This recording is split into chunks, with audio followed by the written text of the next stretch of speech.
চড়া দাম সত্ত্বেও ফুটবল বিশ্বকাপের টিকিট কিনতে ফিফার কাছে আবেদন জমা পড়েছে 50 কোটিরও বেশি। বিশেষ করে সমর্থকদের চাহিদার তুঙ্গে 27 জুন কলম্বিয়া পর্তুগাল ম্যাচ। পছন্দের তালিকায় আরও আছে মেক্সিকো, দক্ষিণ কোরিয়া ম্যাচের সঙ্গে আসরের ফাইনাল। তবে কারা পাচ্ছেন টিকিট তা জানা যাবে 5 ফেব্রুয়ারি। আগামী জুন জুলাইয়ে মাঠে গড়াতে যাচ্ছে ফুটবলের মহাযজ্ঞ ফিফা বিশ্বকাপ। কিন্তু মাঠের লড়াইয়ের আগে শুরু হয়ে গেছে টিকিট পাওয়ার লড়াই। আর এই রেসে জড়িয়ে পড়েছেন অর্ধশত কোটিরও বেশি মানুষ। যদিও শুরুর দিকে টিকিটের মূল্য নিয়ে শুরু হয়েছিল নানা বিতর্ক। বিশ্বজুড়ে আলোচনার ঝড় ওঠে যখন টিকিটের সর্বোচ্চ মূল্য নির্ধারণ করা হয় $8,680, যা কিনা বাংলাদেশি মুদ্রায় প্রায় 10,61,000 টাকা। সেই সাথে অভিবাসন নীতিমালার কারণে শঙ্কা জেগেছিল আন্তর্জাতিক সমর্থকদের উপস্থিতি নিয়েও।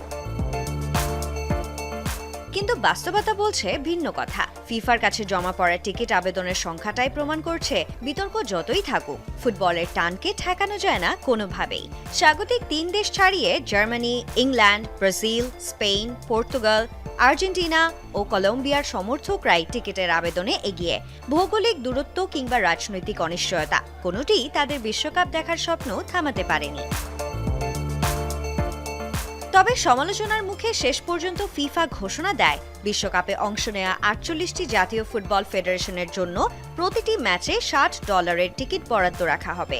সেই টিকিট নিজ নিজ ফেডারেশন তাদের বিশ্বস্ত সমর্থকদের মাঝে বিতরণ করবে।